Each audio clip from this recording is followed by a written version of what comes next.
안녕하세요. 네, 반갑습니다. 아름다운 찬양을 해주셔서 닫혀있던 마음이 환하게 열린 것 같습니다. 함께 기도하시겠습니다. 구원의 생명 되시고 천국의 소망 되시는 주님, 우리에게 베풀어 주신 그 놀라우신 사랑과 은혜에 진정 감사를 드립니다. 아무 소망 없이 헛된 것에 마음이 뺏겨 평생에 미친 마음을 품다가 후에는 죽은 자에게로 돌아갈 수밖에 없는 참으로 비참한 운명 가운데 살아가던 저희를 주 예수님의 십자가 아래로 불러주시고 아무 공로 없이 값 없이 우리의 모든 죄를 영원히 대속해 주신 그 놀라우신 사랑으로 우리가 하나님을 아버지라 부르며 영원한 천국에 들어갈 수 있는 복된 소망을 얻게 되었습니다. 그 은혜를 생각할 때마다 모든 찬송과 영광을 오직 아버지 하나님께만 돌립니다. 구원받고 난 이후에 우리에게 몸된 교회를 주시고 이 교회를 통해서 주님의 말씀으로 양육받으며 사랑하며 밖으로 복음 전하며 살아갈 수 있는 가치 있고 복된 삶을 허락해 주신 주님, 주님께 받은 그 은혜를 조금이나마 보답하는 마음으로 저희들 신앙생활 하고 있습니다. 오늘 거룩한 주일을 맞이하여 믿음의 식구들 한자리로 불러 모아주셔서 하나님의 말씀에 귀를 기울이고 우리 자신의 삶을 되돌아볼 수 있는 기회를 주심에 감사를 드립니다. 오늘 말씀을 통해 우리 각자 교훈을 받고 삶의 변화가 나타날 수 있도록 주님 인도하여 주시옵소서. 이제 학예 수양회가 얼마 남지 않았습니다. 이번 수양회를 통해서 또 주님의 크신 능력이 나타날 것을 저희들이 알고 믿습니다. 이번 집회를 통해서 또 수많은 영혼들이 인도되어 하나님께는 영광이 되고 우리에게는 기쁨이 되는 수양회가 될 수 있도록 주님 인도하여 주시옵소서.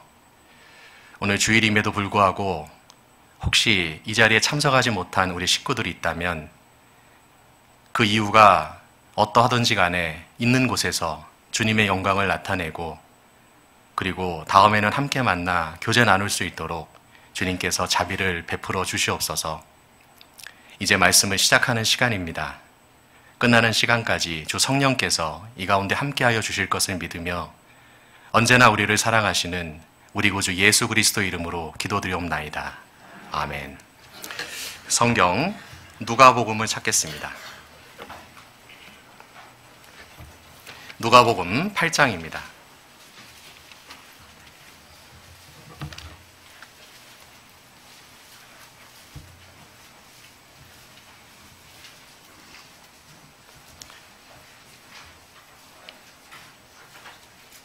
성경 누가복음 8장 39절입니다.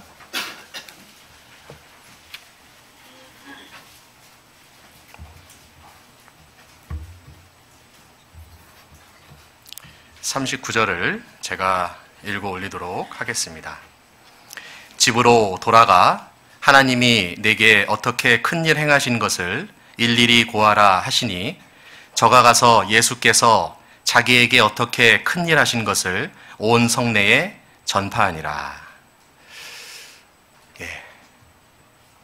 이 누가복음 8장에는 예수님께서 이 거라사인의 땅에 가셔서 군대 귀신 들린 자를 이제 귀신을 나가게 하고 이제 그 사람이 정신이 온전해져서 예수님 발 아래에 앉아 있는 내용이 나옵니다.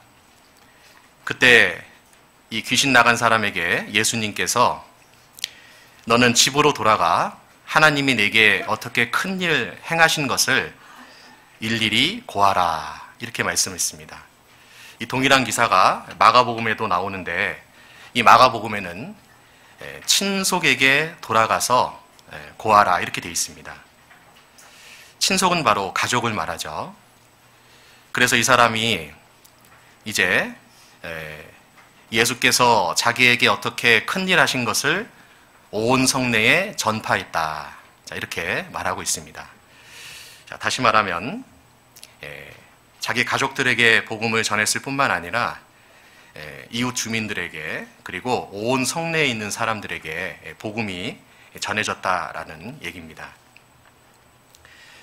자, 우리가 구원을 받게 되면 제일 먼저 떠오르는 사람이 있는데 그건 바로 나의 사랑하는 가족들입니다.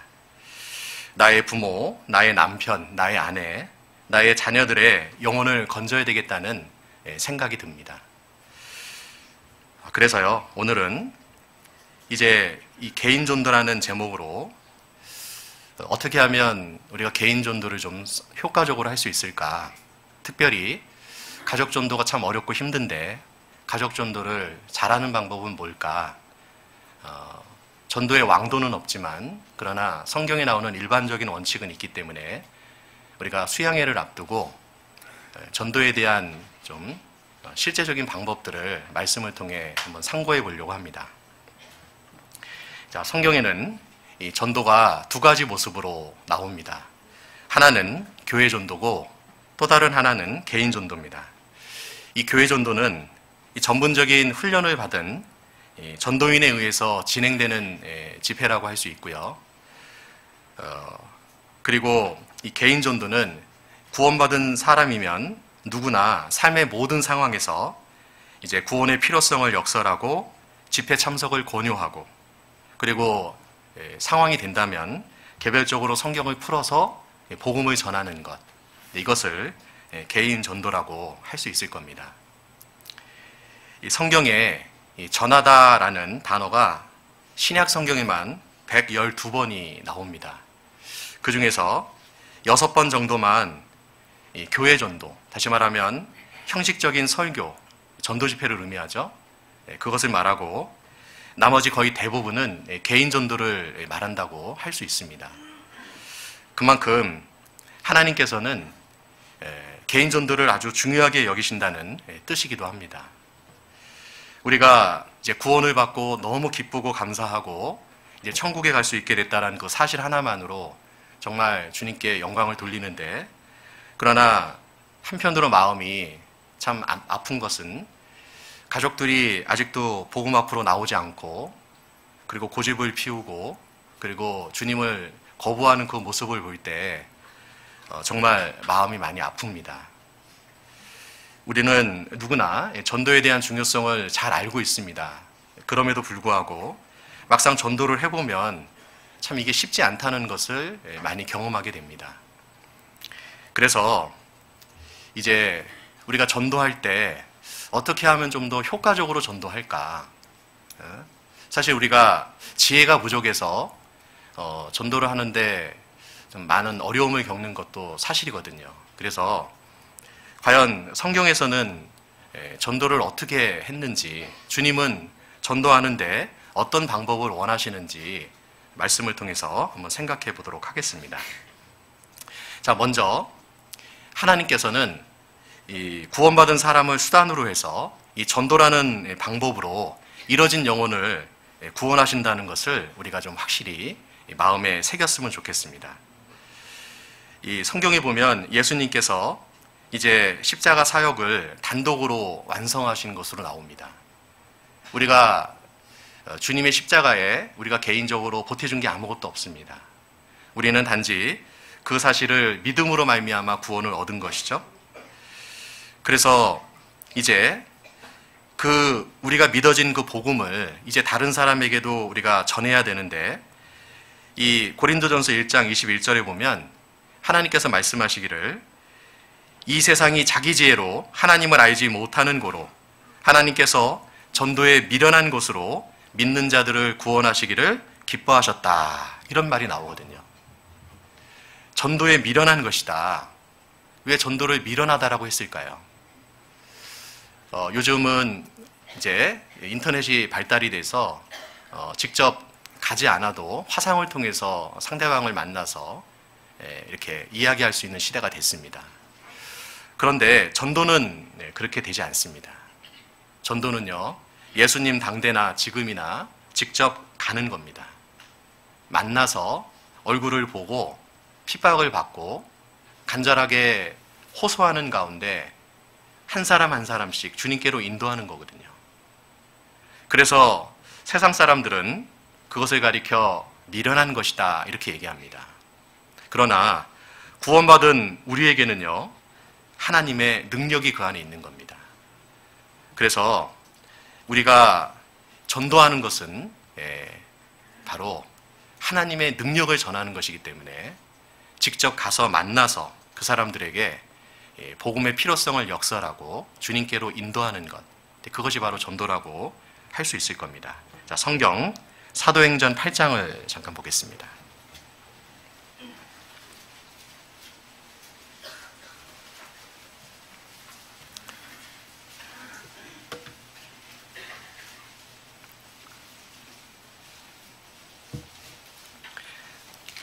사도행전 8장입니다.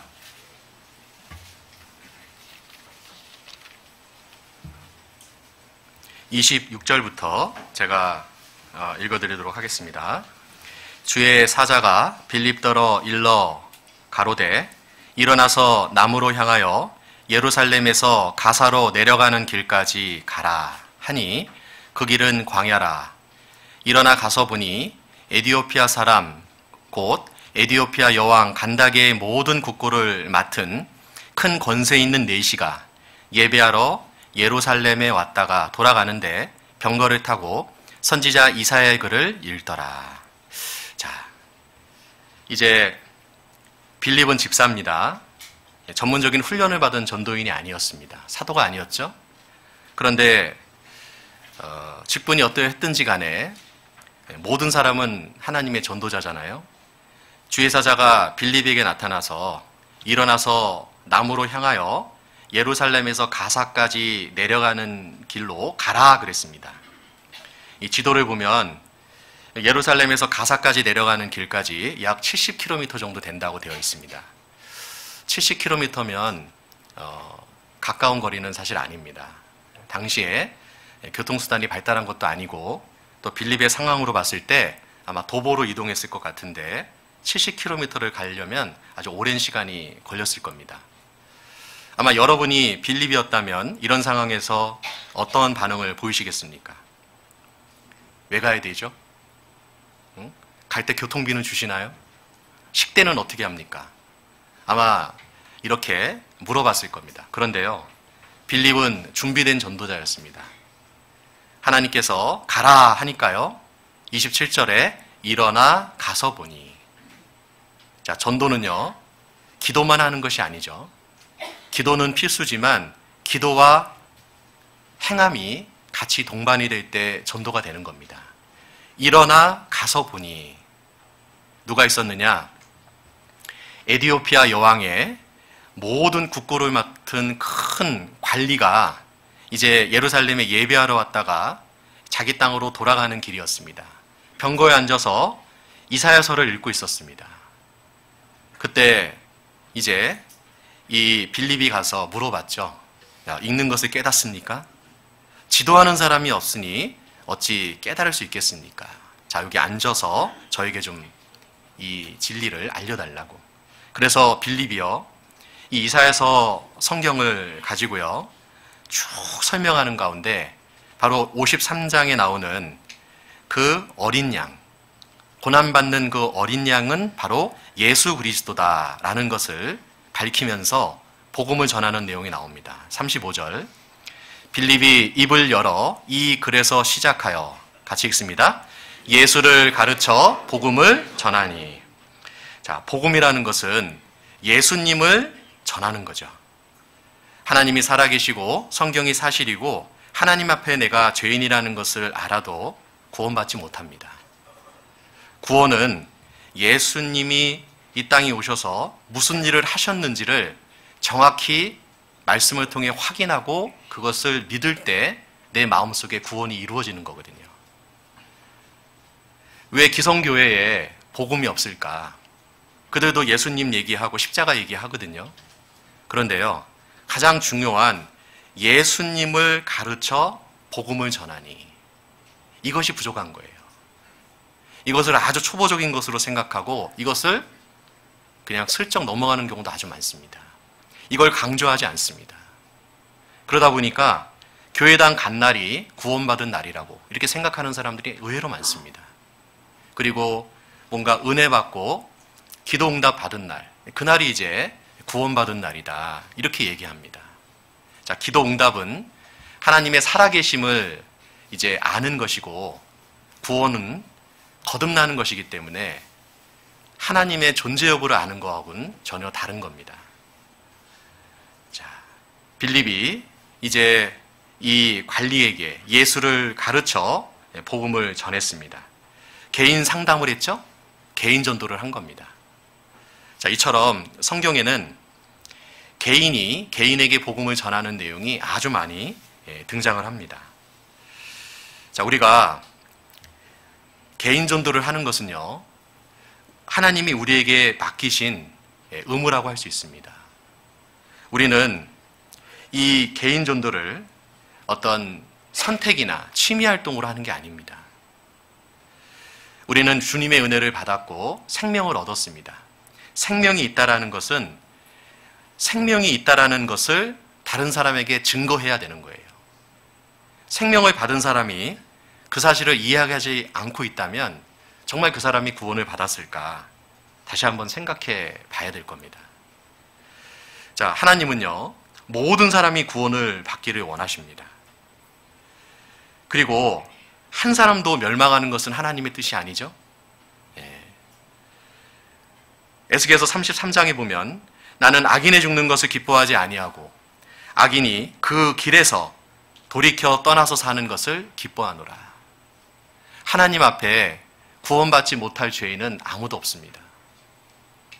우리의 죄가 종이컵 하나라면 하나님의 사랑은요, 태평양보다 넓습니다. 그 죄인의 죄를 용서해 주고도 남습니다.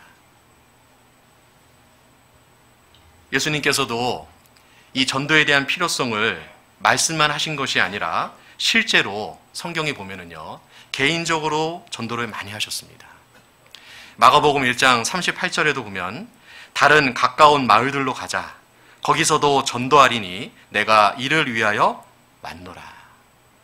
주님은 말씀만 하신 것이 아니죠. 실제로 아침부터 밤 늦은 시간까지 이스라엘 땅 이곳저곳을 다니면서 복음을 전하셨습니다.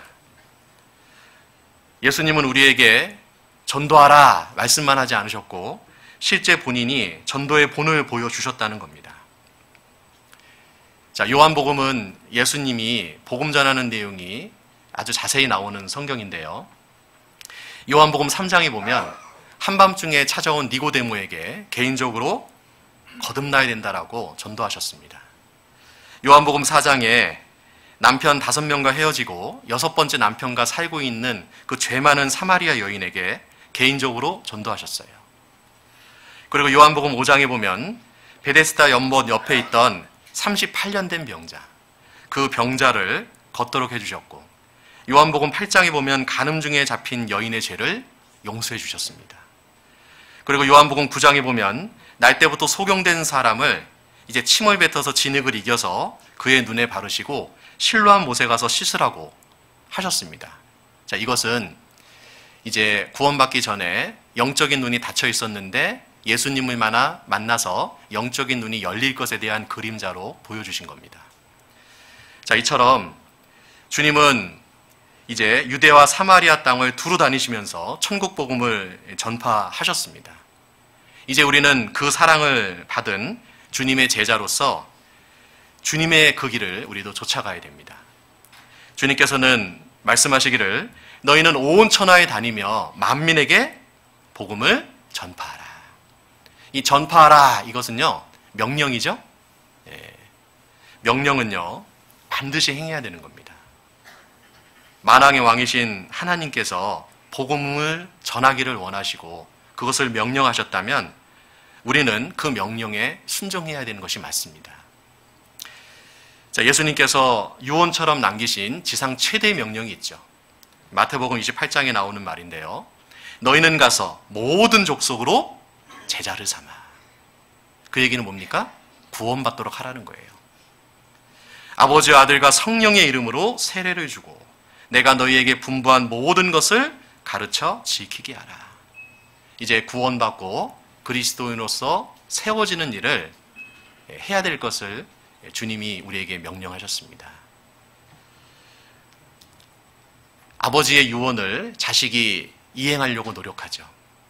평상시 말을 듣지 않던 아들도 유언만큼은 끝까지 지키려고 하는 겁니다. 우리 주님께서 마지막으로 하신 말씀입니다. 승천하기 전에. 우리는 모든 족속으로 제자를 삼아야 됩니다. 그러나 이제 해외에 나가서 전 세계 많은 사람들에게 우리 모두 다 복음을 전할 수 있는 것은 아니기 때문에 우리 가까이 있는 사람들, 특별히 우리 가족들에게는 우리가 복음을 꼭 전해야 되겠습니다. 우리 전도할 때 캐치프레이즈가 2개 있습니다. 그게 뭐냐? 너는 말씀을 전파하라. 때를 얻든지 못 얻든지. 그리고 에스겔서 3장에 보면 그들이 듣든지 아니 듣든지 그들에게 고하여 이르기를 주 여호와의 말씀이 이러하시다 하라. 우리는 좋은 때든 나쁜 때든 그리고 그들이 듣든지 아니 듣든지 우리가 받은 이 사랑, 이 놀라운 주님의 은혜를 우리는 전파해야 되는 것이 맞습니다.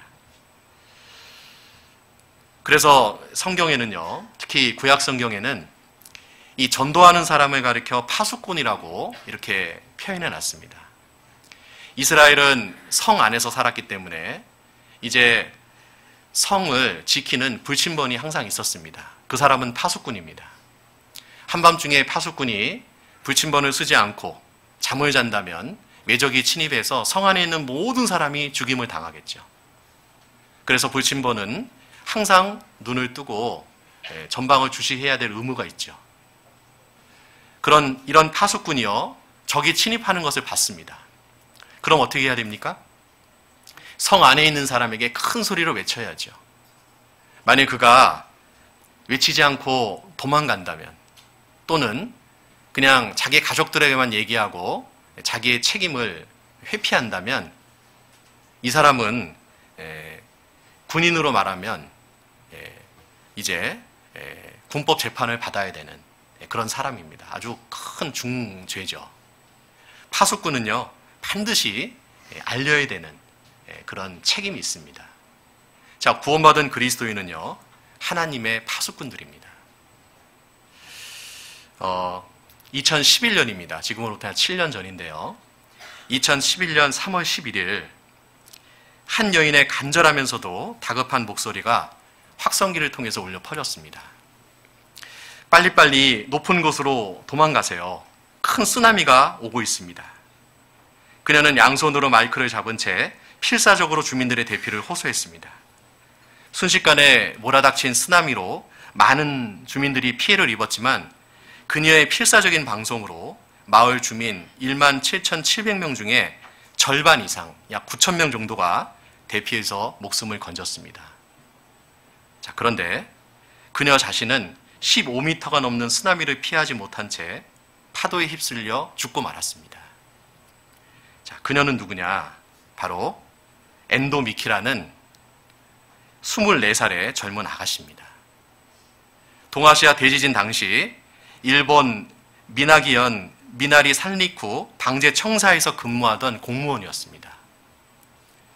그녀는요, 끝까지 자기 죽음을 무릅쓰고 마을 주민들에게 대피 방송을 했던 겁니다. 그녀의 죽음이 더욱 마음을 아프게 했던 것은 결혼식을 불과 6개월 앞두고 있던 예비 신부였다는 겁니다. 그로부터 2달 정도 지난 5월 14일 날 이 엔도에 뒤늦은 장례식이 있었습니다. 그때 그 당시 대피 방송을 듣고 살아남은 마을 주민 중에 한 사람이 이렇게 말했습니다. 그때 그녀의 목소리가 없었다면 지금쯤 난 살아있지 않았을 겁니다. 그녀의 목소리는 천사의 목소리였습니다. 자, 한 사람이 끝까지 대피 방송을 함으로 말미암아 9,000명 이상을 살렸다는 겁니다. 한 사람이 자기의 역할을 충실히 했을 때 얼마나 많은 사람들이 살아날 수 있는가를 우리에게 교훈으로 보여주는 것 같지 않습니까? 잠언 24장 11절에 보면 너는 사망으로 끌려가는 자를 건져주며 사륙을 당하게 된 자를 구원하지 안 잊지 말라. 구원하라 그랬습니다. 내가 말하기를 나는 그것을 알지 못하였노라 할지라도 마음을 저울질하시는 이가 어찌 통찰하지 못하시겠으며 내 영혼을 지키시는 이가 어찌 알지 못하시겠느냐. 그렇습니다. 우리는 하나님 앞에 핑계할 수 없을 겁니다. 우리가 매일매일 만나는 사람, 매일매일 접하는 사람, 최소한 그 사람들에게만 우리가 복음을 전해야 됩니다. 그 사람들이 영원한 멸망으로 떨어져서 내가 구원받았다는 사실을 알고 뒤늦게 나를 향해 원망하지 않겠습니까? 그때 그 사람이 그리스도인이었는데 왜 나에게 복음을 전하지 않았을까? 내가 좀 싫은 내색을 했더라도 끝까지 나에게 호소해야 되지 않았을까? 이런 엄청난 형벌이 기다리고 있는데 왜 그 사람은 나에게 적당하게 말하고 끝냈을까? 아마 지옥에서 영원토록 전도하지 않은 그리스도인을 생각하며 이를 갈 거라고 생각합니다. 여러분, 훌륭한 전도자는요, 태어나는 것이 아니라 만들어지는 겁니다. 모든 그리스도인은 전도자입니다. 전도서 1장 1절에 보면 다윗의 아들 예루살렘 왕, 그러나 나는 전도자의 말씀이다. 나는 전도자다 그 얘기입니다. 나는 그 위대한 다윗 왕의 아들이고 예루살렘의 왕이지만 나는 전도자다. 우리는 하나님 앞에 전도자입니다. 여호와께서 내게 주신 모든 은혜를 무엇으로 보답할까? 신앙생활은 그 은혜를 보답하는 삶이라고 할 수 있을 겁니다. 그러려면 하나님이 가장 기뻐하시는 일로 보답을 해야 되잖아요. 그런데 우리 하나님께서 가장 기뻐하는 게 뭘까요? 그거는 죄인 하나가 회개해서 돌아오는 것, 잃어진 양 한 마리가 돌아오는 것을 하나님은 가장 기뻐하신다고 말씀하셨습니다. 우리는 주님이 가장 기뻐하시는 일을 해야 됩니다. 우리가 말씀을 읽고 기도하고 교제하고 봉사하는 이유가 뭡니까? 우리끼리 지식을 쌓고 신령해지려고 하는 겁니까? 그래서 뭐 하려고요? 우리는 복음을 전해야 됩니다. 그리스도인이 살아가는 이유는 복음을 전하기 위해서 살아가는 거예요. 그 사명을 우리가 잊어서는 안 될 거예요. 자, 요한복음 1장을 보겠습니다. 요한복음 1장입니다.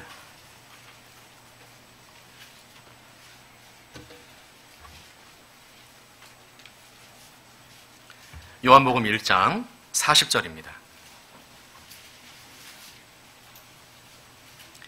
요한의 말을 듣고 예수를 좇는 두 사람 중에 하나는 시몬 베드로의 형제 안드레라. 그가 먼저 자기 형제 시몬을 찾아 말하되 우리가 메시아를 만났다 하고 메시아는 번역하면 그리스도라. 데리고 예수께로 오니 예수께서 보시고 가라사대 내가 요한의 아들 시몬이니 장차 게바라 하리라 하시니라. 게바는 번역하면 베드로라. 예수님에게는 많은 제자들이 있었습니다. 그 많은 제자들 중에 특별히 70명의 제자가 있었고 그 70명의 제자 중에 12명의 제자가 있었습니다. 그러나 주님은 특별히 3명의 제자와 함께 다니셨는데 이 3명의 제자의 이름은 성경에 많이 등장하죠. 자, 누구죠? 베드로, 야고보, 요한입니다. 근데 방금 읽은 말씀에 이 베드로가 어떻게 주님께로 인도됐는지 그 내용이 나옵니다. 베드로를 전도한 사람이 누구냐? 바로 그 형제 안드레입니다. 자, 이 안드레가요, 먼저 메시아를 만났습니다. 그리고 너무 기쁜 나머지 자기 육신의 형제인 시몬, 베드로죠? 베드로를 찾아가서 우리가 메시아를 만났다라고 얘기합니다. 자, 그리고요, 42절에 데리고 예수께로 오니 그렇게 되어 있습니다. 여러분, 전도는요, 데리고 예수께로 오는 겁니다. 가끔 우리가 전도한다고 만나서 논쟁을 해서 논쟁에서는 내가 이겼는데 상대방이 마음이 다쳐서 다음에는 결코 안 만나려고 하는 그런 경우가 간혹 있습니다. 그건 전도가 아니에요. 전도는요, 어떻게 하든지 간에 데리고 예수께로 오니, 이게 전도예요. 이 자리에 앉혀놓는 겁니다. 그게 전도거든요. 자, 안드레는요, 베드로를 예수님 발 앞에 앉혔습니다. 이 안드레가 있잖아요. 성경에 딱 3번 등장합니다. 그런데요, 안드레는 성경에 나올 때마다 계속해서 누군가를 예수님께로 데려옵니다. 먼저 자기 육신의 형제 베드로를 주님께로 데려왔죠. 이 요한복음 6장에 보면은요, 이 오병이요, 한 소년의 한 끼 도시락에 불과한 그 오병이어를 갖고 있는 그 소년을 또 예수님께로 누가 데려오느냐? 안드레가 데려옵니다. 계속해서 안드레는요, 개인적으로 누군가를 계속 주님께로 데려옵니다. 베드로는 초대교회 당시에 한 번 설교를 하면 3,000명, 5,000명이 구원을 받았습니다. 주님의 역사 가운데 크게 쓰임받은 일꾼이죠.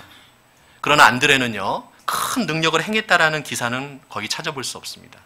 그런데 저는 이 시간 천국에서 안드레가 받을 상급에 대해서 한번 생각해 보려고 합니다. 베드로의 상급은 말할 것도 없죠. 그런데요, 그 베드로를 예수님께로 전도한 이 안드레의 상급도 그에 못지 않을 거라고 생각합니다. 그리고 한 아이를 예수님께로 데리고 왔고 그 아이의 도시락을 가지고 5,000명을 먹이셨다는 거예요. 중요한 건 그 아이를 안드레가 데려왔다는 겁니다.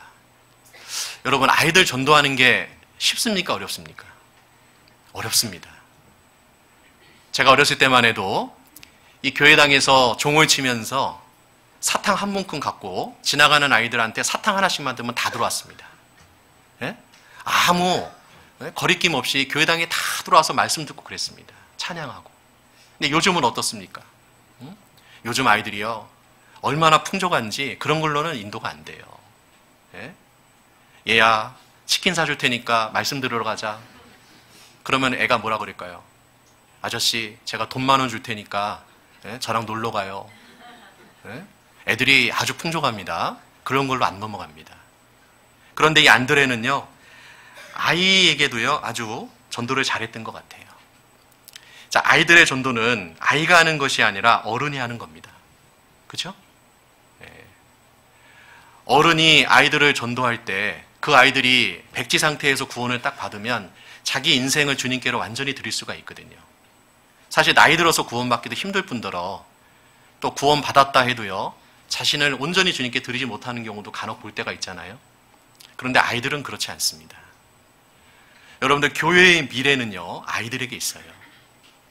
지금 한국 기독교계가 계속해서 교인 수가 줄어들고 있다고 제가 라디오 방송에서 들은 기억이 있습니다.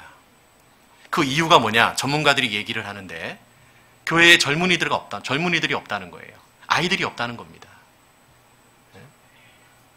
그러면 교회에 누가 있느냐? 나이 드신 어르신들만 있다는 거예요.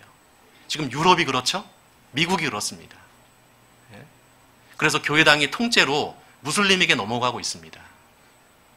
자, 우리 교회의 미래는요, 아이들입니다. 어른이 구원받으면 한 명의 영혼이 구원받은 거고, 아이가 구원받으면 2명이 구원받은 거다. 그런 말이 있습니다. 그 코울릭의 철부지 아이들이 나중에 찰스 피니가 되고, 그렇죠? 요한 웨슬레가 되고, D.L. 무디가 될지 누가 합니까? 특히 여기 연세 있는 분들이 있는데요.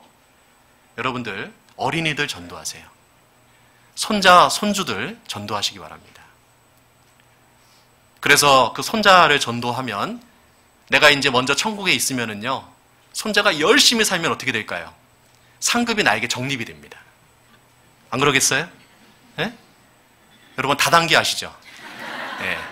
나는 별로 노력하지 않았는데 내 밑에 있는 사람이 열심히 활동하니까 통장을 보니까 돈이 많이 들어와 있어요. 그거 똑같습니다. 네? 아이고, 나는 나이도 들어서 힘도 없고 능력도 없는데. 그러나 손자, 손녀들은요, 할아버지, 할머니 말은 잘 듣거든요. 예? 내가 주님 앞에 갈 때까지 내 손주들은 내가 구원받게 한다.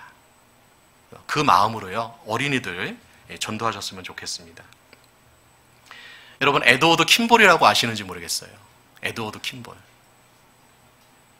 자, 이 사람은요, D.L. 무디를 전도한 교회학교 선생님입니다.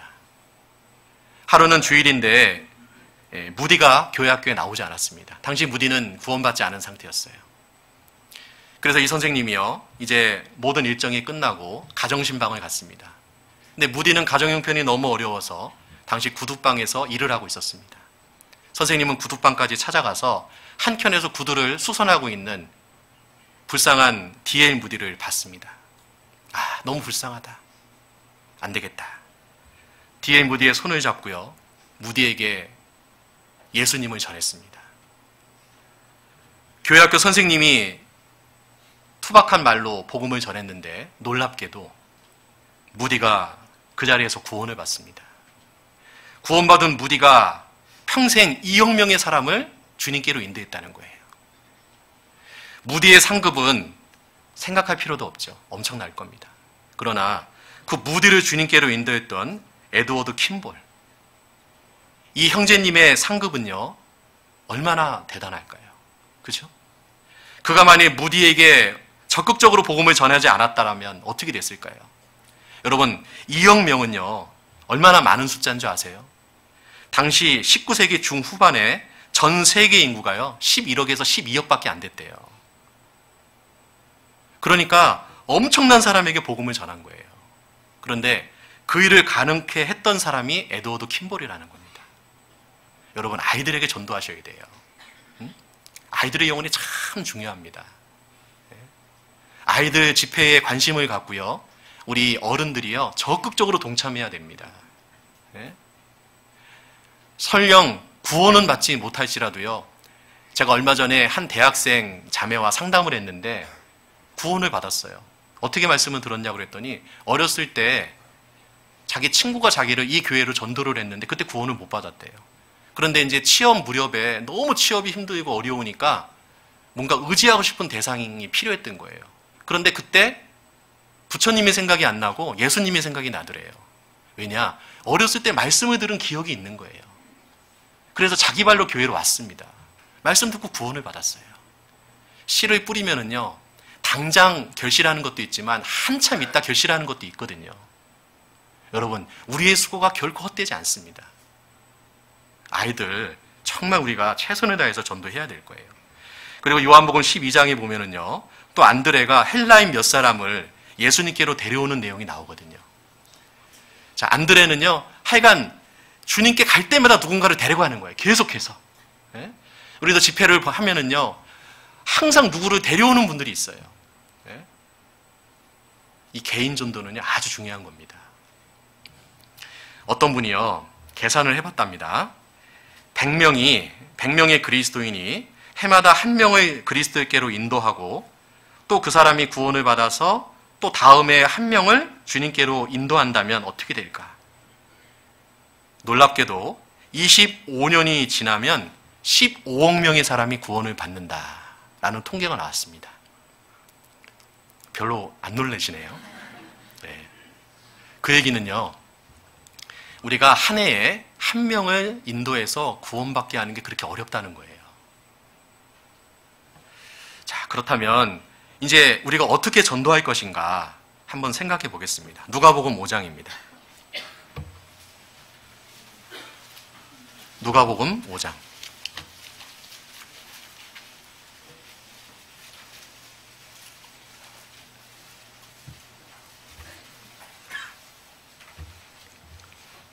누가복음 5장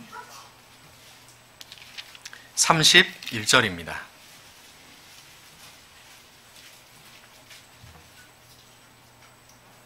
31절을 같이 한번 읽겠습니다. 예수께서 대답하여 가라사대 건강한 자에게는 의원이 쓸데없고 병든 자에게라야 쓸데있나니 됐습니다. 자, 예수님께서 이 땅에 영혼의 의사로 오셨죠. 그래서 병든 사람에게는 의원이 필요하다. 건강한 사람은 물론 의원이 필요 없겠죠. 왜 이 말씀을 하셨느냐? 예수님은 질병을 고치는 영혼의 의사인 것처럼 이제 그리스도인은 영혼을 살리는 의사라는 것을 이 구절을 통해서 우리에게 설명하시는 겁니다. 자, 우리는 이제 주님이 그 영혼을 살려서 구원받게 하셨던 것처럼 우리도 이뤄진 영혼을 주님께로 인도하는 영혼의 의사들입니다. 자, 의사가 제일 먼저 해야 될 것은요, 수술이 아닙니다. 약을 처방하는 게 아니에요. 제일 먼저 뭘 하죠? 진단을 잘해야 됩니다. 여러분, 명의는요, 진단을 잘하는 사람입니다. 상대방의 말을 잘 듣고 먼저 문진을 하죠. 어디가 아프세요? 어떻게 오셨습니까? 처음에는 자기 얘기 별로 안 합니다. 상대방으로 하여금 많은 얘기를 하게 하고, 그리고 여러 가지 검사를 통해서 나온 결과를요, 잘 해석해서, 해독해서 그 사람에 맞는 가장 적절한 처방을 내리죠. 그게 바로 명의의 조건입니다. 자, 우리가 이뤄진 영혼을 주님께로 인도하는데 제일 먼저 필요한 것은 뭐냐? 상대방의 상태를 정확히 진단해야 된다는 거예요. 그런데 우리가 의외로 전도할 때 진단을 잘 하지 않습니다. 너무 말씀을 전해야 되겠다는 어떤 열정과 열의가 가득 차서요, 선뜻 얘기한다는 것이 예수천국 불신지옥이에요. 그러니까 상대방이요, 그렇게 얘기하면 누구를 떠올리냐면 터미널에 있는 그 사람을 떠올려요. 야, 얘가 미쳤구나. 예수 믿기 전에는 얘가 정상이었는데, 아니 구원받았다고 그러더니 얘가 완전히 맛이 갔네. 이렇게 생각하는 거예요. 그리고 멀리합니다. 그거는 아주 지혜롭지 못한 방법이라고 할 수 있을 거예요. 그런데 문제는요, 이렇게 막무가내로 해서 가끔 먹히는 경우가 있거든요. 그러니까 이 방법을 끝까지 고수하는 분들이 있어요.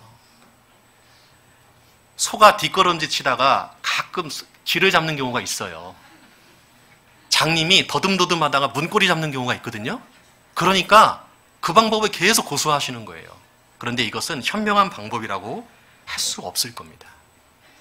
먼저 우리가 상대방의 상태, 영적인 수준, 그리고 신앙에 대한 관심이 있는지 없는지를 잘 파악해야 돼요. 예수님에 대해서, 하나님에 대해서 어떻게 생각하는지, 기독교에 대한 선입견은 있는지 없는지, 이것을 정확히 파악해야 됩니다. 그러려면 어떻게 해야 되느냐? 상대방의 말을 잘 들어야 돼요. 우리가 가끔 전도하러 갔다가요, 자기 얘기만 실컷 하고 오는 경우가 있습니다. 야, 내 말 들어봐. 내가 얼마 전에 일주일 동안 말씀을 들었는데 말이야, 내가 구원을 받았어. 얼마나 좋은지 몰라. 성경은 사실이야. 역사적으로도 과학적으로도 사실이야. 너 믿어야 돼. 안 믿으면 안 돼. 알았지? 안녕? 그게 전도입니까? 그러면 상대방이 뭐라고 생각할까요? 상대방의 마음도 모르고, 상대방의 간지럽고 뭔가 문제가 있는 것을 긁어줘야 되는데 자기 얘기만 그냥 쭉 하는 거예요. 그건 전도라고 할 수 없을 겁니다. 전도는요, 제일 먼저 상대방의 말을 잘 들어야 됩니다. 그게 진단의 시작이에요. 잠언 18장입니다.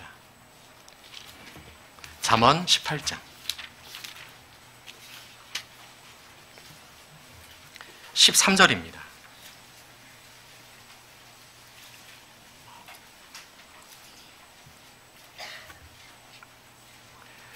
잠언 18장 13절.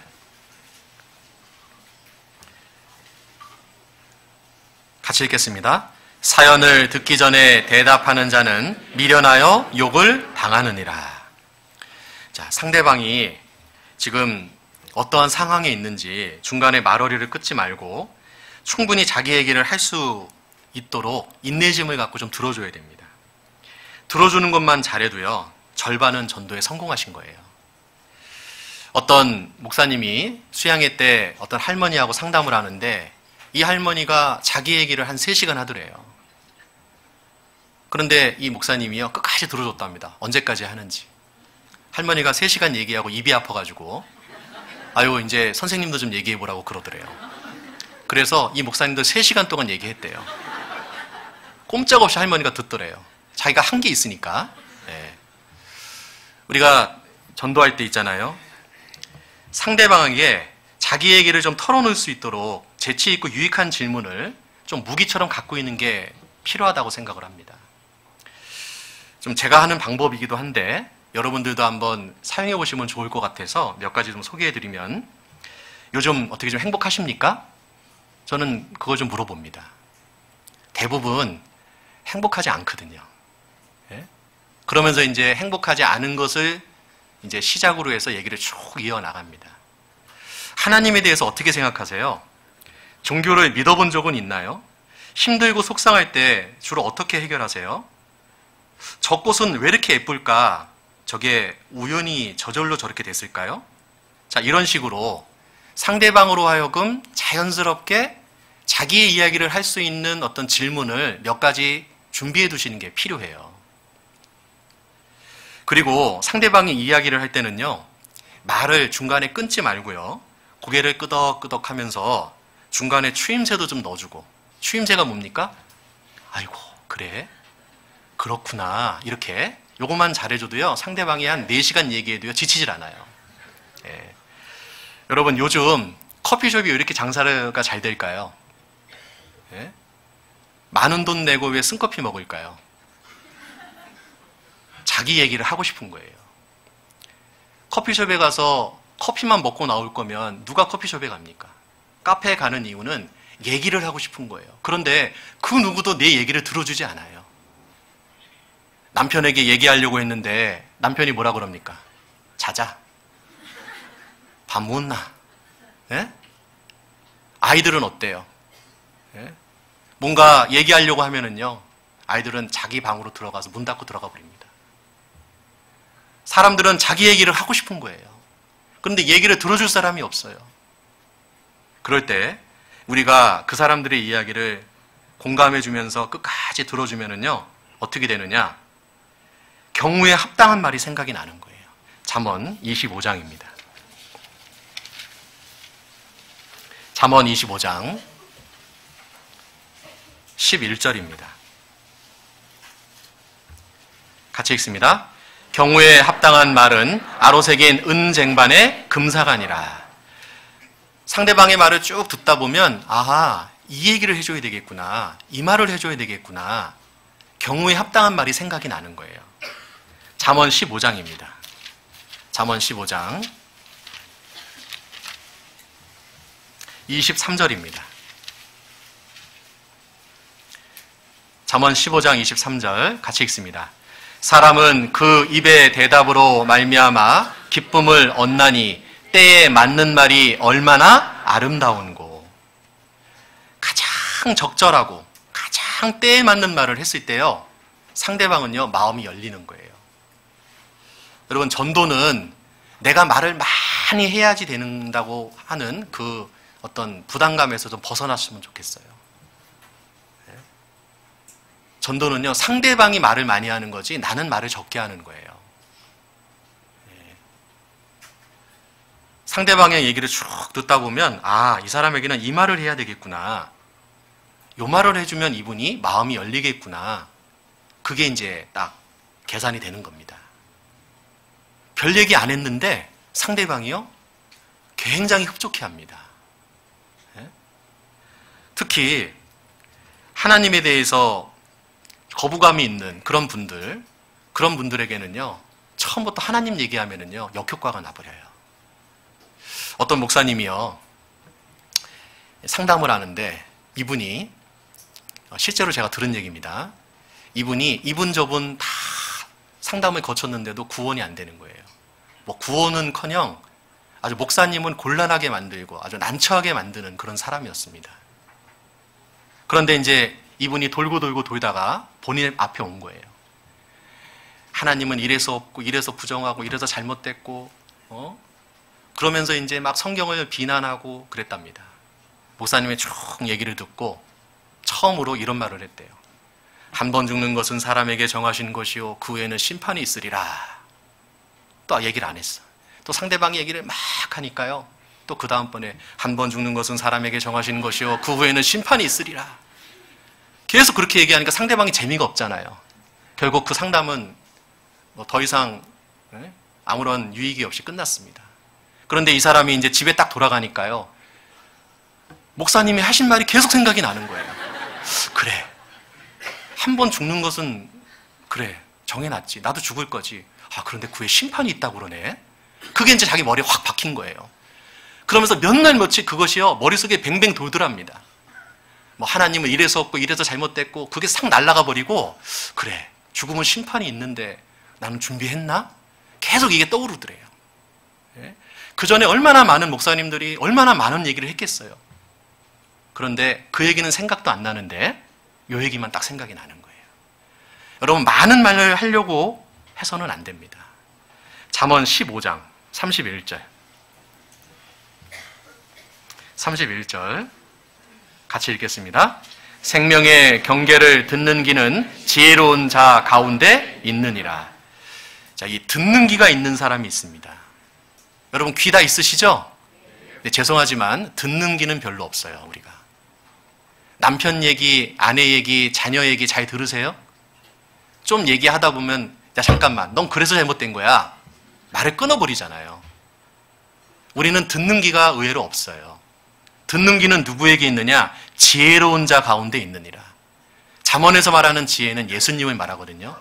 늘 예수님과 동행하는 사람은요, 듣는 귀가 있어요. 이 말씀을 2시간 가까이 듣는다는 것은요, 듣는 귀를 훈련하는 과정이거든요. 예? 자, 우리는 상대방의 말을 잘 듣고 인내심을 갖고 끝까지 들어주면 상대방이 자기 이야기를 합니다. 그리고요, 우리가 전도할 때 상대방의 입장을 좀 충분히 이해해 주려고 노력하는 게 필요합니다.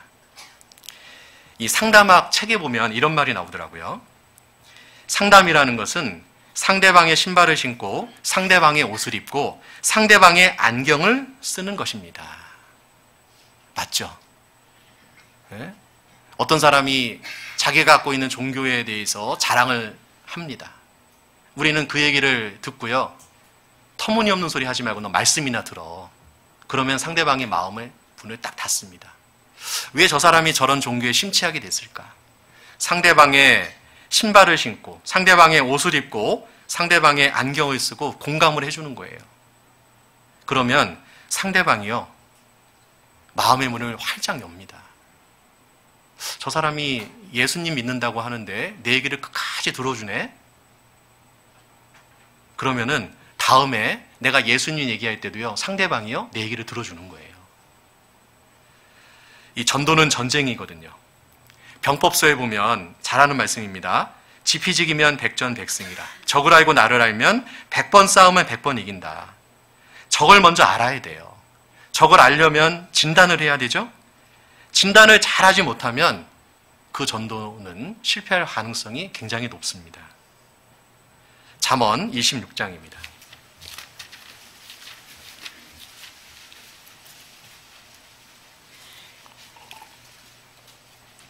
4절입니다.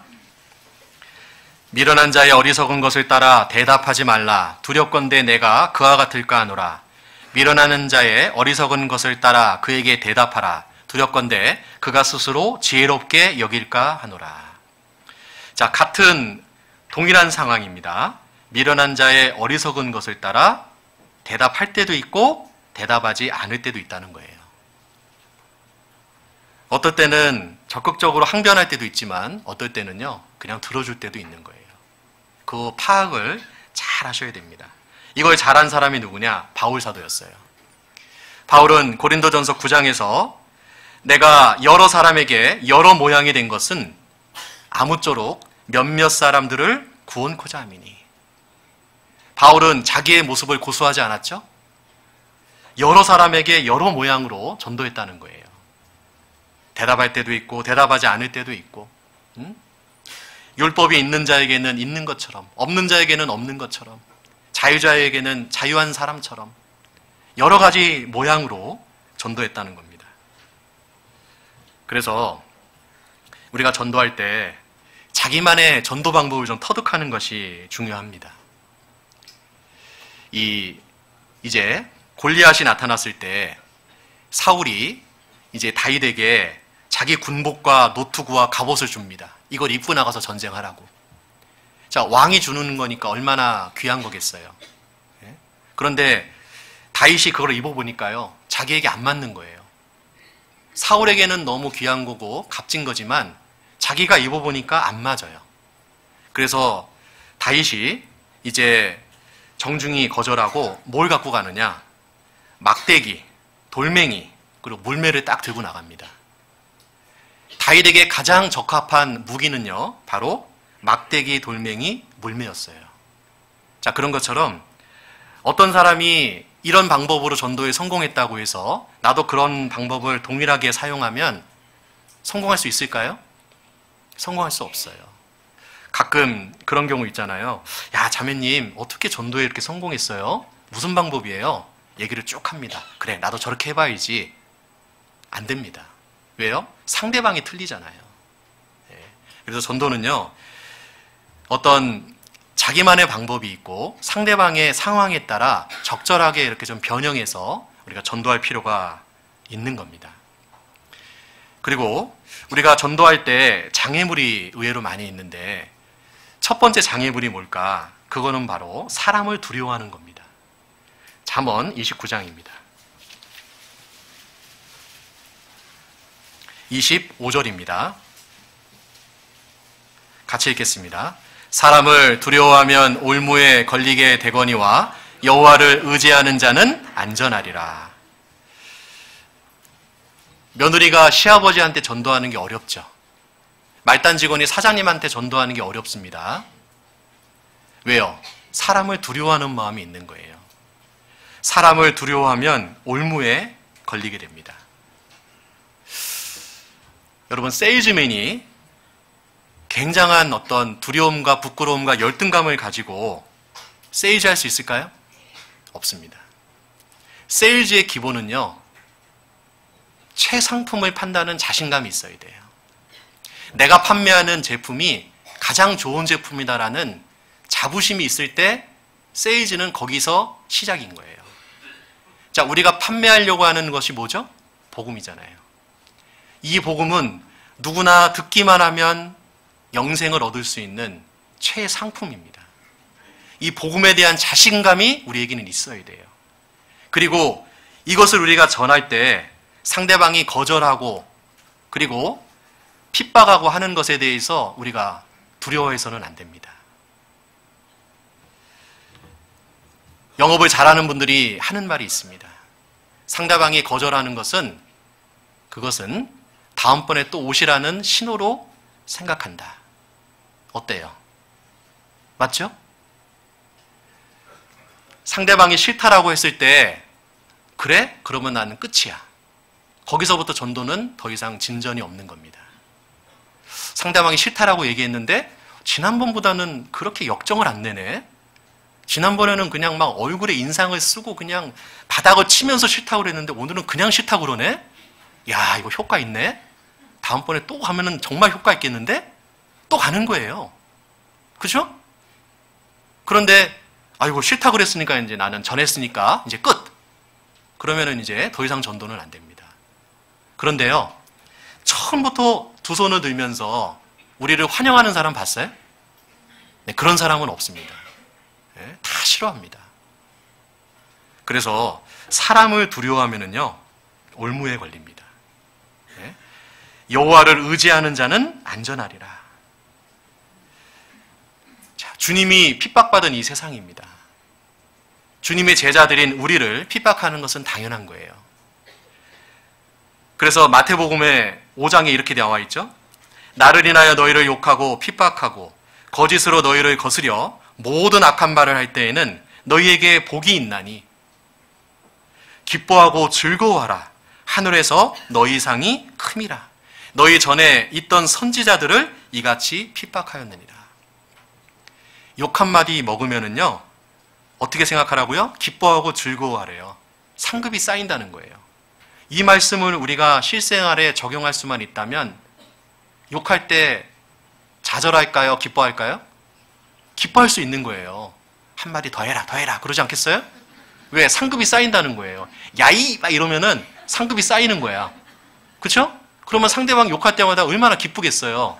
내 상급을 쌓는 것에 도움을 주는 분이니까. 그렇다면 우리는 두려워하지 않고 전도할 수 있겠죠. 예.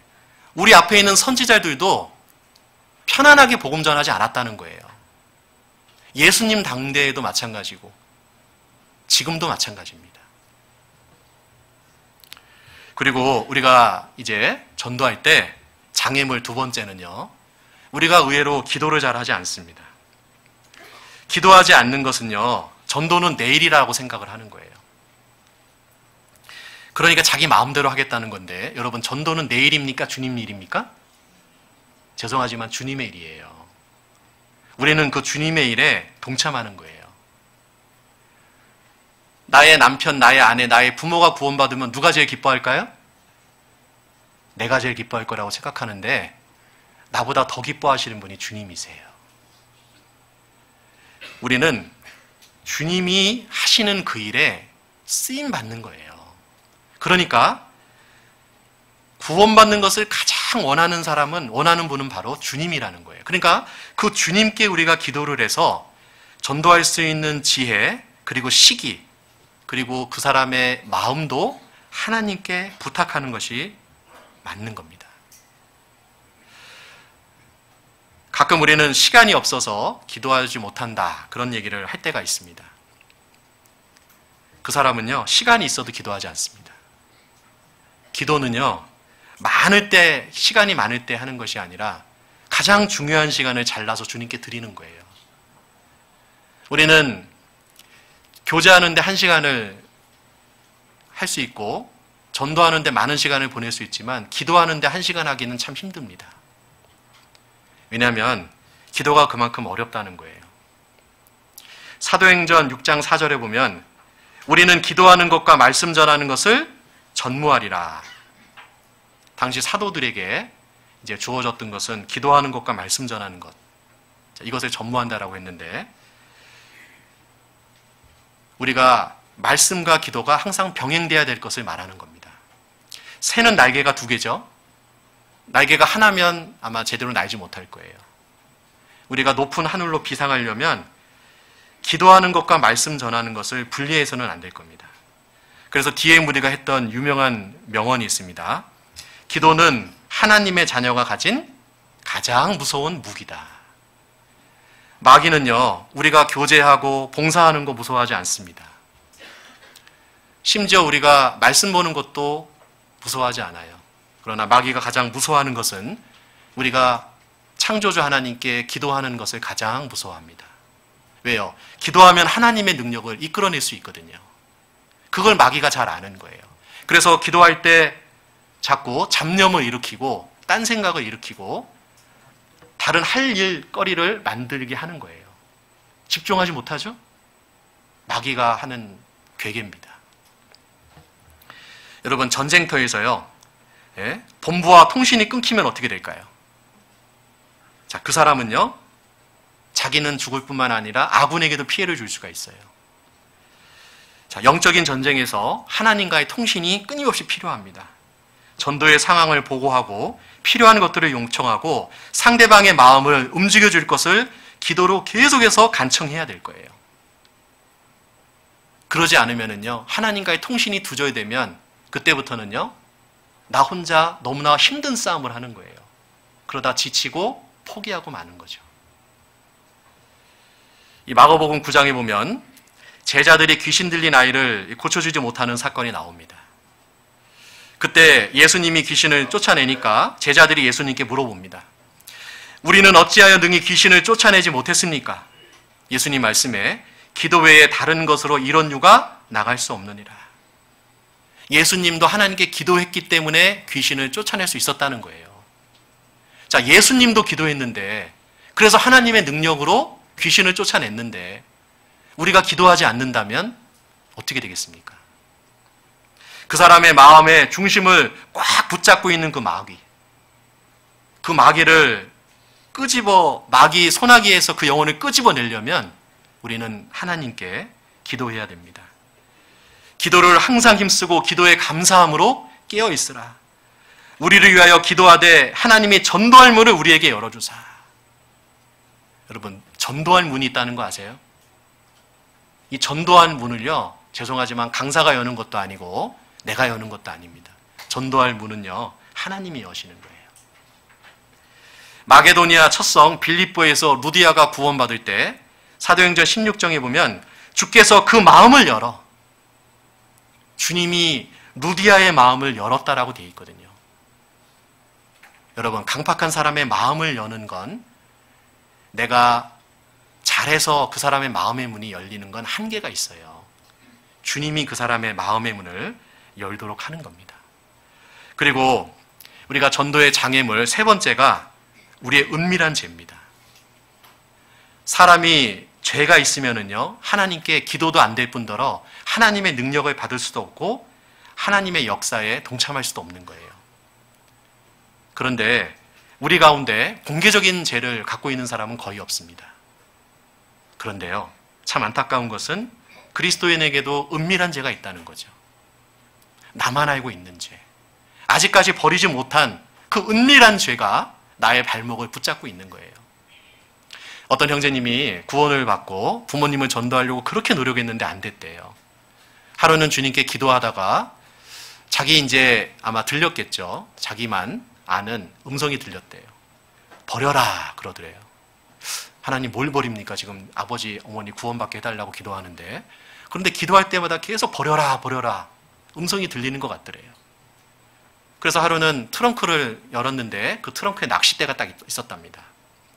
이분이 구원받기 전에 낚시를 그렇게 좋아했거든요. 그런데 이게 너무 비싸니까요, 이거 못 버린 거예요. 그래서 지금도 트렁크에 싣고 다니면서 운전하다가 강 좋은 데 있으면은 저기 어떻게 담궈서 물고기 좀 잡아볼까, 이런 생각이 자꾸 나는 거예요. 그래가지고 기도할 때마다 하나님이 버리라고 했던 거죠. 안 되겠다, 내가 이거 버려야 되겠다. 그래서 가까운 친구에게 그냥 선물로 줘버리고 정리를 했답니다. 그리고 이제 기도를 하는데요, 기도가 너무 잘 되더래요. 그 전까지는 그 낚시라는 것이 하나님과 나 사이에 담처럼 느껴졌는데 그걸 딱 버리고 나니까요, 너무 교통이 잘 되는 거예요. 자, 우리도 마찬가지입니다. 우리가 수물 허물이 있다면은요, 그 수물 허물에서 벗어내야 됩니다. 그것을 벗어버리지 못하고 우리가 하나님께 쓰임받기를 원한다는 것은 그거는 불가능한 거예요. 깨끗한 그릇이 돼야 됩니다. 그리스도인은 어항 속의 물고기처럼 투명한 생활을 해야 돼요. 가끔 가다가 이제 교재 안 와서 주일날 말씀 끝나고 신방을 갔습니다. 얘기하고 가면 오지 말라 그럴까봐 집 앞에 가서 초인종 누르면서 형제님 저 왔습니다. 그런데요, 문을 안 열어주는 거예요. 안에서 난리가 났어요. 뭘 치우는지 웅캉쿵캉 푸당쾅쾅쾅. 나중에 문 열었는데요, 먼지가 나고요. 뭘 치웠을까요? 뭔가 드러내면 안 되는 것들을 치웠겠죠. 예? 그러면 안 돼요. 언제든지 형제자매들이 내 삶을 보더라도요, 깨끗해야 됩니다. 예? 그리고 네 번째는요, 우리가 하나님 말씀에 무지합니다. 예? 때가 오래므로 너희가 마땅히 선생이 될 터인데, 이제 구원받은 지 오래됐는데 아직까지도 성경 말씀에 대한 지식이 너무 없어서 전도할 때 소망에 관한 이유를 묻는 자에게 대답할 것을 항상 예비하라고 했는데, 그냥 우리 목사님한테 가서 좀 물어보자고. 그러면은 그것도 한계가 있잖아요. 어느 정도는 답변도 해줘야 될 거 아니겠어요? 그래서 우리가 좀 성경을 좀 잘 아는 것도 필요할 겁니다. 그리고 다섯 번째는요, 우리의 이기심입니다. 사람은 근본적으로요, 이기적입니다. 자기밖에 모르죠? 그런데 이 이기심이 우리 마음을 주장하면은요, 희생을 할 수가 없습니다. 전도할 때도 자기의 물질, 자기 시간, 자기의 모든 것을 과감히 희생할 때 그 사람을 통해서 전도의 열매가 맺히는 거예요. 여러분, 그 쉰들러 리스트라는 영화의 마지막 장면을 아마 기억하실 겁니다. 그 이기적인 쉰들러가 처음에는 유대인을 이용해서 돈을 많이 벌었죠. 그런데 마지막에 이제 전쟁이 끝났을 때, 도망가야 되는 처지가 됐을 때 유대인들이 그들에게, 그 오스카 쉰들러에게 선물을 주잖아요. 왜 선물을 줄까요? 이 쉰들러가 자기의 전 재산을 들여서 유대인 1100명을 구출했거든요. 너무 감사하니까 쉰들러에게 반지 하나를 딱 줍니다. 이 반지는요, 유대인들의 금리빨을 뽑아서 녹여서 만든 반지입니다. 이 반지에 유대인의 탈무드에 나오는 말이 적혀 있었습니다. 한 사람의 생명을 구한 자는 세상을 구한 것이다. 이 신들러가 그 문구를 보고요, 반지를 떨어뜨리죠. 그리고 흐느끼기 시작합니다. 내가 최소한 한 명은 더 살릴 수 있었는데, 그렇게 못했어. 그때 많은 유대인들이 신들러를 위로합니다. 아닙니다. 당신은 할 만큼 했습니다. 최선을 다했습니다. 저는 그 영화 마지막 장면을 볼 때마다요, 너무 가슴이 뭉클합니다. 정말 나는 나의 모든 것을 들여서 영혼을 전도하는데 희생했는가? 나는 너무 이기적이지 않은가? 그런 생각을 하게 됐습니다. 자, 이기적인 신들러가 이타적인 사람으로 바뀌었을 때 그를 통해서 1100명의 사람이 구출됐듯이 구원받은 그리스도인도 더 이상 이기적인 삶에서 벗어나서 불의한 재물로 친구를 사귀라는 그 말씀대로 먹을 것과 입을 것이 있은즉 족한 줄로 알지니라. 네? 먹을 것, 입을 것. 집은 거기 안 나와요, 성경에. 근데 서울 사람들 집 때문에요, 집에 매여서 평생 살더라고요. 집에 매여서. 네? 처음에는 화장실 하나, 그러다가 돈 열심히 벌어서 2개 있는 집으로 가고, 돈 열심히 벌어서 3개 있는 집으로 가고, 그러다가 주님 앞에 갔습니다. 너 뭐 하다 왔냐? 네, 화장실 늘리다 왔습니다. 네? 평생 화장실 늘리다가 주님 앞에 갈 겁니까? 네? 얼마나 무가치한 삶입니까? 집에요, 너무 마음 뺏기지 마세요. 먹을 것과 입을 것이 있은즉 족한 거예요. 그러면 나머지는 뭐냐? 주님을 위해서 우리가 과감하게 희생해야 될 거예요. 자, 그리고요, 이제 남은 시간 전도의 실제적인 방법에 대해서 한번 이제 생각을 해보겠습니다. 우리가 친해지기 위해서, 자, 제 말 따라 보겠습니다. 물 2잔과 밥이 필요하다. 밥 먹을 때가 됐는데 갑자기 왜 이런 말을 할까? 네. 물 2잔이라는 것은 선물과 눈물입니다. 상대방과 친해지기 위해서 선물과 눈물이 필수라는 거예요. 자, 성경 잠언 18장을 보겠습니다.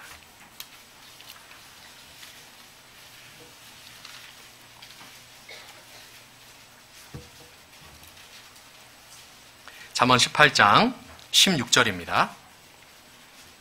선물은 그 사람의 길을 너그럽게 하며 또 존귀한 자의 앞으로 그를 인도하느니라. 자, 선물을 우리가 전도할 때 잘 활용하면 좋겠습니다. 잠언 19장 6절에도 이렇게 되어 있습니다. 찾겠습니다. 너그러운 사람에게는 은혜를 구하는 자가 많고, 같이 읽을까요? 선물을 주기를 좋아하는 자에게는 사람마다 친구가 되느니라. 우리가 비싼 선물을 주기보다는 작지만 저렴하지만 의미 있는 선물을 좀 준비해서 자주 좀 주는 것이 좋겠습니다. 어떤 자매님은 음식을 좀 잘하세요. 이분은 마트에 갈 때마다 콩나물을 과하게 사옵니다. 그리고 그것을 맛있게 무칩니다. 들기름, 참기름을 넣어서 깨를 팍팍 묻혀가지고, 그리고 이제 접시에 예쁘게 담아가지고 옆집에 초인종을 누릅니다. 그리고 이제 콩나물을 주면서요, 아이고, 내가 마트에 갔는데 너무 싸게 팔아가지고 내가 좀 사왔는데 그럼 드셔보시라고. 그거를 먹은 분이 다음번 집회 앞에 앉아있더라고요. 네? 콩나물 먹은 분이 앞에 앉아있어. 콩나물 전도. 네?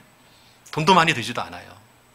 항상 마음이 이거 좀 맛있게 해서 누구 좀 나눠줘야 되겠다, 그런 생각을 하니까요, 그 동네에 근방에 있는 분이 이 자매님에게 콩나물 얻어먹지 않은 분이 거의 없어.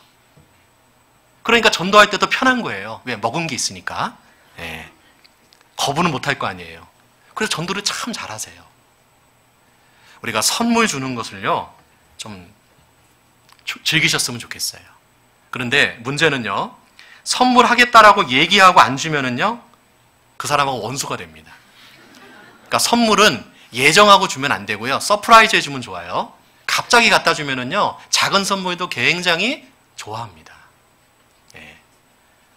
그리고 두 번째 물은 바로 눈물입니다. 시편 126편 5절로 6절에 보면 눈물을 흘리며 씨를 뿌리는 자는 기쁨으로 거두리로다. 우리가 복음의 씨를 뿌릴 때 눈물을 흘리며 뿌리면 효과가 있다는 거예요. 실제로 어떤 형제님이요, 아버지를 전도하는데요, 너무 아버지가 말씀을 안 듣는 거예요. 이분이 이제 나이가 좀 있는 분인데 아버지 전도가 잘 안 되니까 한 번은 아버지 앞에 가서 전도하다가 자기도 모르게 눈물이 났어요. 다 큰 아들이 눈물을 펑펑 흘리니까 아버지하고 어머니가 당황한 겁니다. 얘가 한 번도 우는 적을 내가 본 적이 없는데 내 옆에서 우네? 과연 예수가 뭐고 복음이 뭐고 구원이 뭐길래 얘가 울까? 거기서 아버지 마음의 문이 열린 거예요. 네? 여러분, 눈물은 힘이 있습니다. 그리고 세 번째, 친해지기 위한 방법은요, 식사를 좀 자주 했으면 좋겠어요. 네? 우리 신약 성경에 보면 예수님과 제자들 그리고 이뤄진 영혼들이 밥 먹는 내용이 자주 나옵니다. 왜 하고 많은 기사 중에 식사하는 내용이 자주 나올까요? 그것은 식사를 통해서 상대방과 친해질 수 있고 분위기가 부드러워질 수 있다는 것을 예수님이 친히 보여주신 거예요. 이걸 가리켜 식사전도라고 합니다. 예? 자, 예수님은 많은 죄인들과 음식을 격이 없이 먹으면서 예수님과 그 사람 사이의 벽을 허무셨어요. 우리도 상대방과의 어떤 어색한 분위기를 없앨 때는요, 밥 먹는 게 아주 좋습니다. 밥을 먹는다는 것은 그 사람에게 마음의 문을 연다는 것과 똑같습니다. 그래서 너무 비싼 거 먹지 말고요, 부담 느끼니까 좀 가볍게 먹을 수 있는 것으로 좀 자주 이렇게 식사하시면 좋고요. 특별히 전도하기 전날은 먹지 마세요. 월요일날 집회 있는데 꼭 주일날 만나서 밥 먹으면은요, 그 사람도 압니다. 체합니다. 예? 좀 여유를 두고 좀 편안하게 식사를 하면은요, 효과가 아주 좋아요. 그래서 식사 장소는 좀 두 분이 조용히 얘기할 수 있는 곳으로 정하면 좋고요. 그리고 식사비를 좀 미리 지불하는 것도 방법일 수 있습니다. 어떤 분은 밥 같이 먹으러 갔다가 상대방이 돈을 먼저 내버리는 경우가 있어요. 그러면 꽝 납니다. 예, 돈은 무조건 내가 내야 돼요. 예, 그래서 음식 시키고 바로 나가서 계산하고 와야 됩니다. 예. 자, 이 세 가지 중에 가장 효과적인 방법은 뭘까? 선물을 주고 밥을 먹고 난 후에 눈물을 흘리면 가장 효과적입니다. 예, 종합 선물 세트. 가장 효과가 있죠. 예. 특히 이 선물은요, 처음 만났을 때 줘야 돼요. 예를 들어서 초인종을 눌렀는데 상대방이 안 열어줄 것 같잖아요. 그럴 때 선물을 제일 먼저 보여주는 겁니다. 그러면 상대방이요, 문 열어줄까 안 열어줄까요? 열어줍니다. 그래서 선물은요, 박스가 좋습니다. 박스. 우리가 돈이 없어서 과일을 바구니, 봉지 같은 데 이렇게 들고 갈 수도 있는데 그렇게 하지 말고 박스를 하나 달라 그래요. 과일 가게에 가면 박스 많거든요. 박스에 해가지고 그것도 보재기에 좀 싸가지고 이렇게 들고 가면은 꽤 폼이 납니다. 그래서 초인종 누르고 딱 선물 보여주면은요, 문 바로 열어줍니다. 그리고 쇼핑백 같은 것도요, 뭐 신세계 뭐 이런 거, 이런 쇼핑백 아주 좋습니다. 오해는 상대방이 한 거니까 나는 그냥 들고 왔을 뿐이에요. 근데 열어주잖아요. 그리고 이제 들어가서 바로 안겨줘야 돼요. 어떤 분은 상품권을 딱 넣고 가가지고요, 성공하면 주고 실패하면 안 줘야 되겠다. 그러면은요, 100% 실패입니다. 먼저 주고 시작하는 거예요. 주고.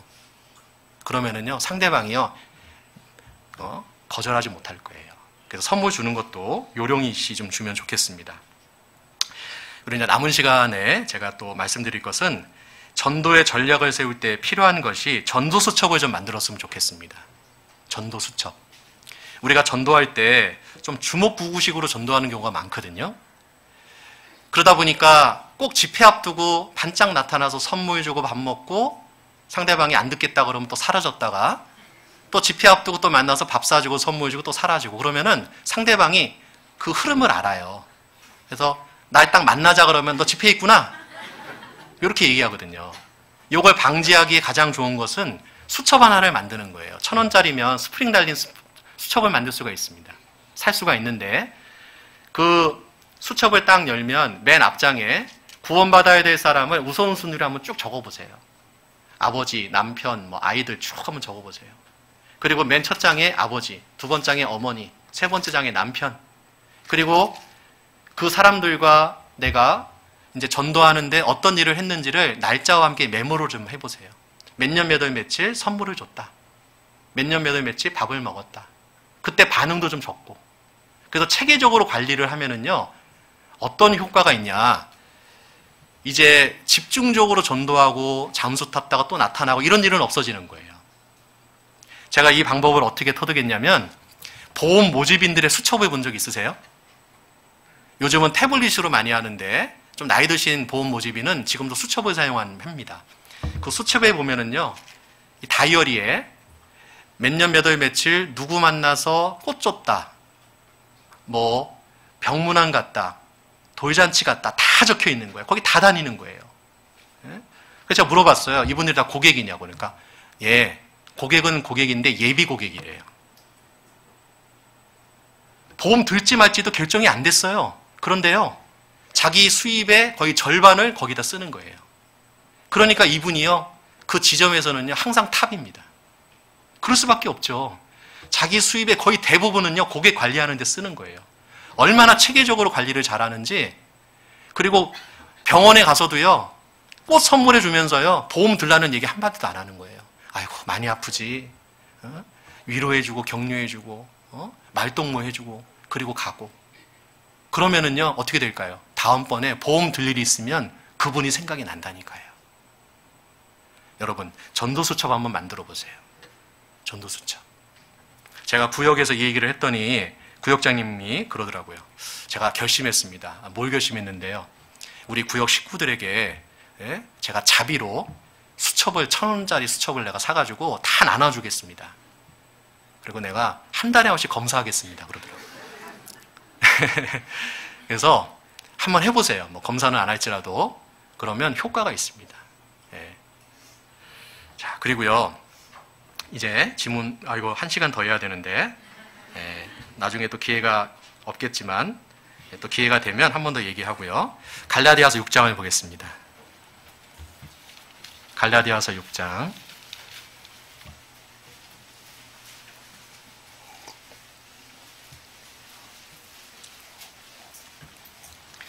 은혜로운 설교가 되려면 제 시간에 끝내야 되니까. 자, 갈라디아서 6장 9절입니다. 같이 읽겠습니다. 우리가 선을 행하되 낙심하지 말지니 피곤하지 아니하면 때가 이름에 거두리라. 가끔 우리 그런 얘기하죠. 나 이번 전도 실패했어. 이번 전도 꽉 났어. 그런데요, 여러분, 실패하는 전도가 있을까요? 전도의 실패는요, 말하지 않는 거예요. 내가 말을 했어요. 근데 상대방이 싫대요. 그건 성공입니다. 왜? 나는 전도했잖아요. 상대방이 싫다는데 어떡해요. 그런데 상대방이 노할까봐 아예 입을 닫는 건 실패예요. 또 다른 실패가 뭔지 아세요? 기도해봤자 안 되니까 기도하지 않는 게 또 실패인 거예요. 전도는요, 기도를 하고 있는 한 계속 되고 있는 거예요.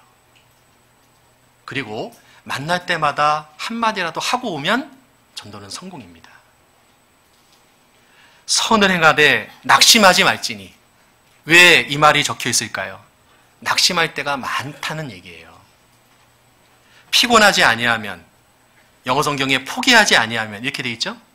우리가 끝까지 포기하지만 않으면은요, 결국 주님이 이깁니다. 자, 전도는 돌다리 하나씩을 놓는 것과 똑같습니다. 사람마다 천국으로 가는 돌다리 개수가 다 틀려요. 어떤 사람은 돌다리 하나를 딛고 바로 영생을 얻는 사람도 있고, 어떤 사람은 돌다리를 10개를 딛고 천국에 가는 사람도 있고, 제가 어떤 사람을 봤냐면 100번 들었다더라고.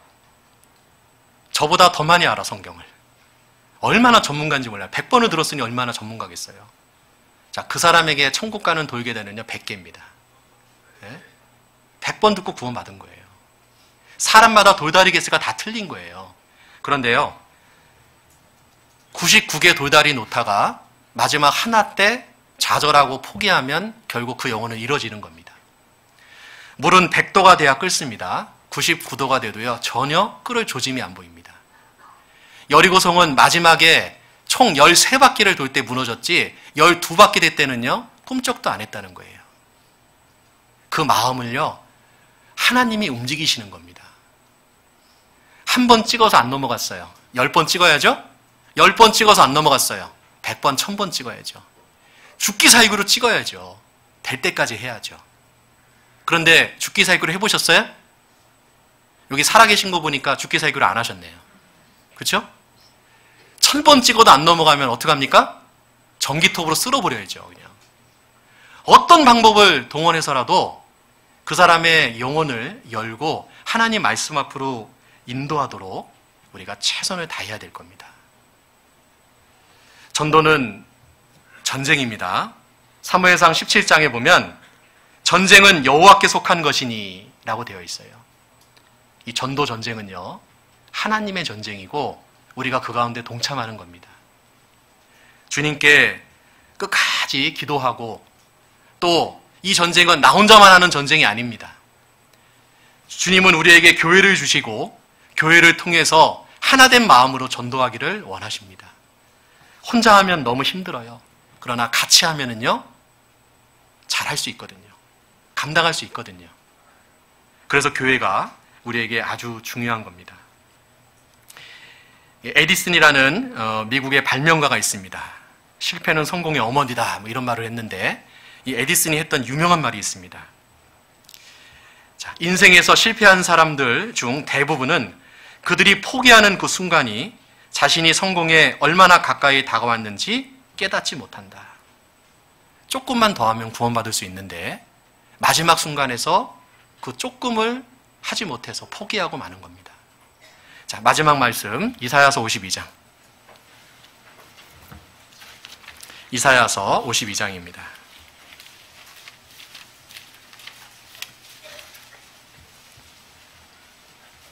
이사야서 52장 7절입니다. 구약성경 1031쪽 이사야서 52장 7절 좋은 소식을 가져오며 평화를 공포하며 복된 좋은 소식을 가져오며 구원을 공포하며 시온을 향하여 이르기를 내 하나님이 통치하신다 하는 자의 산을 넘는 발이 어찌 그리 아름다운고. 여러분 평지를 걷는 발이 아름답다고 안 했죠? 산을 넘는 발이 아름답다 그랬습니다. 아름답도다 좋은 소식을 전하는 자들의 발이여함과 같으니라. 전도는 입으로 하는 게 아닙니다. 전도는 발로 하고 전도는 우리 마음으로 하는 거예요. 이뤄진 영혼에 대한 불쌍히 여기는 그 마음 그리고 그 영혼을 찾아가는 적극적인 그 마음이 전도로 연결이 되는 겁니다. 이 세상의 산은요 하루 오르고 이틀 오르고 한 달 오르고 1년 오르면은요 다 정복합니다. 그러나 남편이라는 산, 부모라는 산, 자녀라는 산은요 1년, 10년, 20년째 올라도 정복이 안 됩니다. 너무 어렵습니다.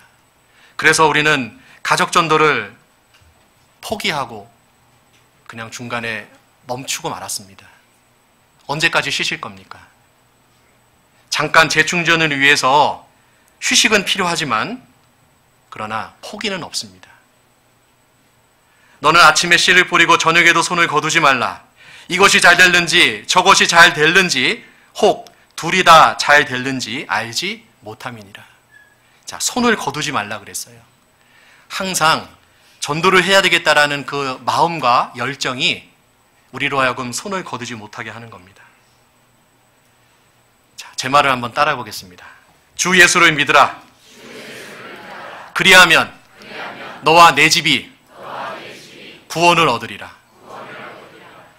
우리가 세상의 모든 사람을 건질 수는 없습니다. 그러나 내 가족은 건질 수 있잖아요. 내가 매일 만나는 내 가족, 내 사랑하는 우리의 부모, 남편, 아내, 우리의 가족은 건질 수 있잖아요. 네? 포기할 수 없습니다. 끝까지 해야 됩니다. 네? 주님 오는 그날까지 최선을 다했으면 좋겠습니다. 기도하겠습니다. 주님 감사합니다. 주님께서 친히 전도하셨고 또 우리에게 전도하라 명하셨습니다.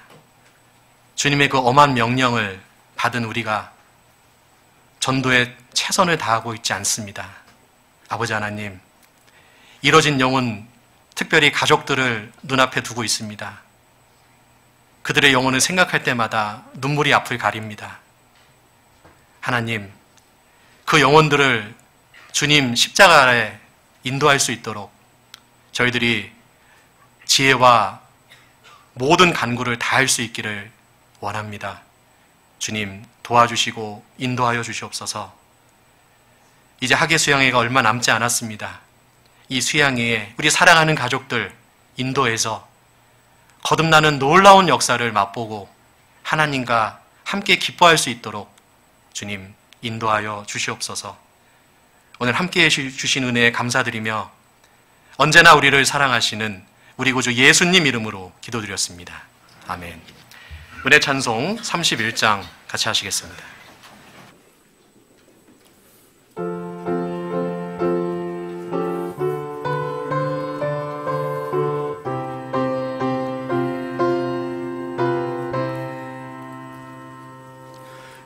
영혼을 건지는 열심을 나에게도 주소서. 만민이 주님의 사랑을 늘 찬송케 합소서. 길을 잃고 늘 방황하는 자 주 앞에 인도하게 하시고 이 시간에도 구속의 역사 말하게 하여 주소서. 말로는 못다할 위험이 내 가는 길 막아도 날마다 주네 감사해 늘 즐겨 나가리다. 길을 잃고 늘 방황하는 자 주 앞에 인도하게 하시고 이 시간에도 구속의 역사 말하게 하여 주소서. 이 열심 내 것이 아님을 늘 깨닫게 합소서. 물속에 빠지는 자에게 생명줄 던지리라. 길을 잃고 늘 방황하는 자 주 앞에 인도하게 하시고 이 시간에도 구속의 역사 말하게 하여 주소서. 네, 교회 앞에 광고 있겠습니다.